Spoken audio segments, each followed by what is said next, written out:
네, 안녕하세요. 핸즈온 3장을 맡은 아트플로우 충정입니다.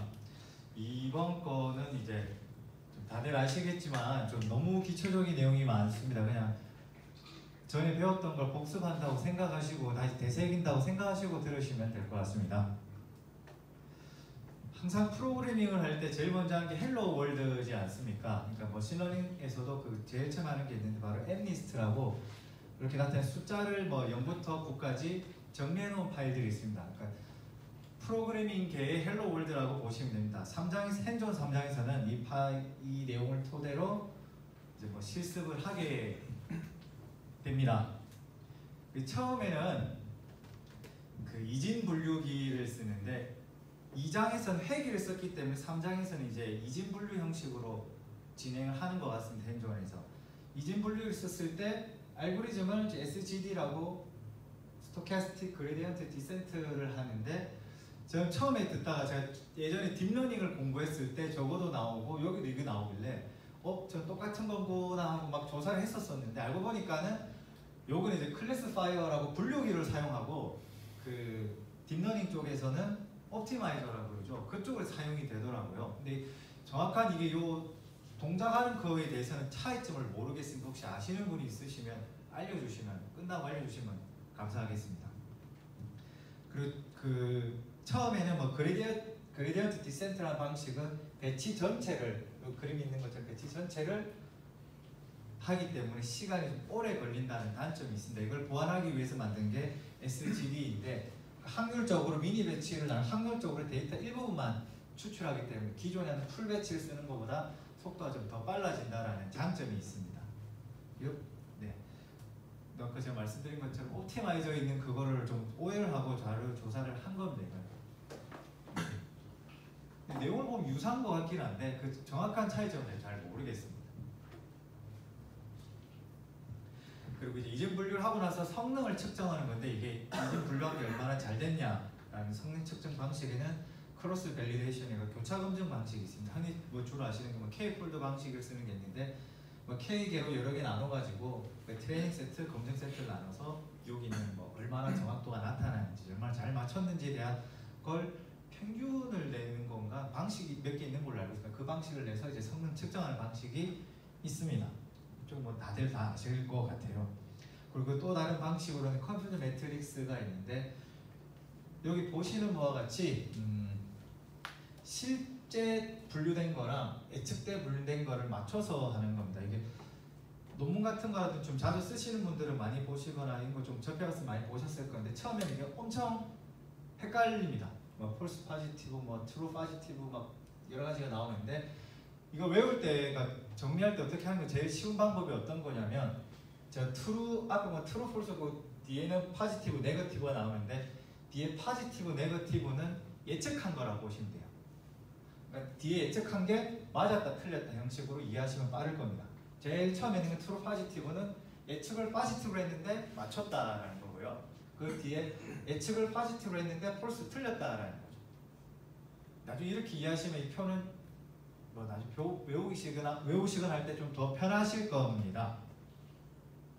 그리고 이 표를 가지고 이제 수식을 통해서 구하는 게 있는데 그 전에 아까 뭐 설명드리자면 TP는 true positive인 거예요. 그러니까 여기 핸즈온에서는 O를 분류하는데 O이냐 아니냐라는 이중 분류를 하고 있어요. 파지티브로 파지티브로 분류했는데 그러니까 O가 파지티브겠죠. 여기서는 파지티브로 분류했는데 true 맞았다는 거죠. 그럼 여기는 O밖에 안 들어가 있어요. 요 같은 경우에는 false positive인데 예측을 파지티브로 한 거예요. 근데 이게 틀렸다는 거죠. 그거 보면 들어가 보면 숫자 6이 들어가 있죠. 요 같은 경우에는 false negative인데 네거티브로 분류했는데 틀렸다. 그러니까 실제로는 5가 들어갔는데 실제로는 5인데 자, 얘는 5가 아니라고 평가를 한 거죠. 여기 라인은. 여기는 반대로 정확히 네거티브로 분류했는데 5가 아닌 걸로 분류했는데 맞췄다라는 거. 그리고 이걸 가지고 수식을 해서 하는데 여기서 흔히 뭐 정확도는 잘 전체 중에 얼마나 맞췄냐. 전체 값 중에 트루 파지티브랑 트루 네거티브의 값을 한 게 정확도이고요. 에러율은 그 반대. 그리고 주로 뒤에서 좀 보실 부분이 뭐 센시티비티랑 프리시전이랑 펄스 파지티브 레이트가 있는데 이거 같은 경우 한국말은 좀 여러 개의 단어가 쓰이고 있더라고요. 리콜이란 말로 해서 책에서는 뭐 제현도라고도 표현을 하고 뭐 TPR True Positive Rate라고도 쓰기도 합니다. 요 같은 경우에는 실제로 그러니까 파지티브로 예측했는데 이게 얼마나 맞췄냐 라는 거고요. 그러니까 민감도라거나 제현도라고도 표현을 합니다. 그리고 프리시전의 정밀성인데 전체의 파지티브 데이터 중에 파지티브 값을 찾아내는 거 얼마나 찾아냈냐 라는 거예요. 여기서 보면은 이 다음에 설명을 해드릴 건데 이 제현도 그러니까 민감도 이거랑 정밀성은 음의 상관관계라 그러죠. 정밀성을 올리고 싶으면 제현도는 떨어질 수밖에 없어요. 예를 한 가지를 드리자면은 일단 암 환자에 대해서 좀 설명을 드릴게요. 암 환자 같은 경우에는 그 전에 다른 암 환자 같은 경우에는 제일 중요한 게 정확도보다는 좀 그 잘못 분류한 게 없어야 되잖아요. 그러니까 실제로 암 환자인데 이걸 암 환자가 아닌 걸로 분류하는 게 제일 큰 문제거든요. 그러면 결론적으로 좀 이제 러프하게 실제로 정상이더라도 실제로는 암이 아니더라도 좀 암으로 할 수 있는 가능성이 많이 높아지게 되는 쪽으로 하게 될 거예요. 하게 될 건데 그러다 보니까 그러면은 정상이 아닌 거를 정상으로 잡아내기 위해서 좀 러프하게 하다 보니까는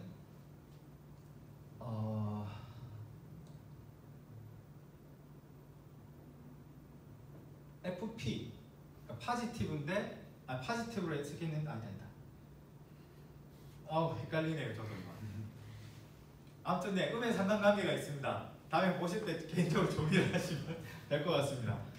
이 다음 편은 제가 말씀드린 제현도랑 정밀도는 음의 상관관계가 있어요. 그러니까 그래서 책에서 나와 있는 거는 그 프로젝트를 수행할 때에도 뭐 고객사라든지 상대방에서 요청하는 게 어느 건가 정확도 어느 선을 원하냐, 제현도 얼마 정도일 때 정확도가 어느 정도인 걸 원하냐라는 걸 반드시 확인을 해야 된다고 합니다. 왜냐면 단순히 정확도만 올리면은 제현도 같은 경우에는 낮아지는 건 크게 상관이 없으니까 그걸 좀 조율해야 될 것이라고 나옵니다. 책에서는. 이게 그 경우에 따라 이게 정확도가 높아야 될 게 있고 정확도가 낮아야 될 부분이 있는데 아까 암 환자라든지 특히 지문 같은 거라든지 그리고 악성 코드 같은 경우에는 제가 보면 악성 코드 같은 경우에는 또 무조건 이거는 나쁜 걸 무조건 잡아야 되기 때문에 좀 암 환자랑 이것도 비슷한 얘기인가? 아무튼 네 그런 경우가 있어서 항상 확인을 해봐야 됩니다. 그리고 성능 측정 중에 또 다른 방식 중에 한 개는 ROC 커브라는 건데 FPR과 TPR, FPR은 False Positive Rate랑 True Positive Rate의 비율로 나타내는 겁니다. False Positive Rate는 그러니까 파지티브로 예측했는데 틀린 거죠. TPR은 파지티브로 예측했는데 맞는 거. 제일 이상적인 ROC 곡선은 이 사각형 직선이 되는 겁니다. 그러니까 FPR이 제로인 거죠. 제로일 때 정확도는 100이 나타나는 게 제일 좋은 거예요. 이상적인 거죠. 그러니까 여기 있는 이 직선과 멀어질수록 ROC 커브는 좋다고 판단을 하시면 됩니다. 그리고 ROC 제가 이거 봤을 때 ROC보다 AUC를 쓰는데 ROC 아래 면적을 나타내는 게 AUC거든요. 봤을 때 AUC는 제가 생각했을 때 수치로 나타낼 수가 있기 때문에 편하게 나타낼 수 있기 때문에 AUC를 더 많이 선호하는 것 같습니다. 정확도를 구했을 때.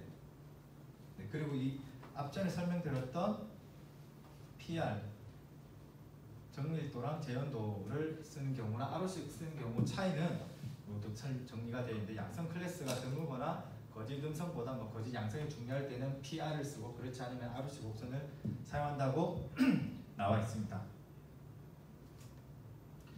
그리고 거기서 또 나왔던 게 다중분류라는 게 있는데 여기서는 일단 다중분류가 가능한 알고리즘이 있고 그 다중분류가 불가능한 알고리즘이 있습니다. 나이브 베이즈랑 랜덤 포레스트는 여러 개 클래스가 가능한데 SVN 선형 쪽에서는 이진 분류만 가능한 경우가 있습니다. 근데 여기서는 이진 분류도 OVA라고 1대 다 방식을 사용해서 결국에는 여러 개 분류가 가능할 수 있게 하는데 그 방식은 뭐 1대 다라든지 1대1, 1대 다 같은 경우에는 숫자로 예를 들었을 때 0이거나 나머지가 다 아니거나 라는 걸 10번 돌려서 나오는 거죠. 그리고 1대1 같은 경우는 1과 0을 구분하고 1과 2를 구분하고 1과 3을 구분하고 그래서 1대1 같은 경우는 좀 이제 양이 많아지게 되는 경향이 있습니다. 책에서 나와 있던 건 숫자 11부터 0부터 9까지 했을 때 뭐 45개 분류기를 통과해야 된다고 나타납니다. 그리고 이제 그 에러 분석을 하는 방식 중에 한 개는 테이블을 그려가지고 하는 건데 저 밝은 색으로 나타나는 게 분류를 그러니까 예측을 그렇게 했다라는 거죠. 정확도가 높게 나타나는 건데 왼쪽 색 같은 경우에는 제대로 안 된 것이라고 봅니다. 실제 분류가. 실제는 요 같은 경우 실제는 5인데 8로 분류하거나 뭐 실제는 3대 뭐 8로 분류했다는 게 많이 나타난 거고요. 오른쪽엔 이상적인 형태인데 뭐 0은 0으로 분류했고 1은 1로 분류했고 나타나게 되는 경향이 있습니다. 그리고 에러 분석 방식은 여기서는 SGD 방식을 썼는데 SGD 방식은 각 픽셀에 대한 가중치를 두는 형태입니다. 그래서 이 숫자, 예를 들면 MDX의 숫자를 살짝 돌려버리면은 5를 3으로 판단할 수가 있는 경우도 발생하게 됩니다. 그래서 전처리 과정에서 수평을 맞춘다 그래요. 전처리 과정에서 수직으로 맞춘 다음에 값을 비교해야지 정확도가 더 올라갈 수 있다라는 이야기도 하고 있습니다. 전처리가 중요하다는 말로서 언급을 하고 있고요. 네, 여기 뒤에서부터는 소스 코드 분석이 줄어서 그 소스 코드를 해서 돌리는 게 줄어서 그 부분은 생략됐습니다. 궁금하신 게 있으면 질문해 주시기 바랍니다.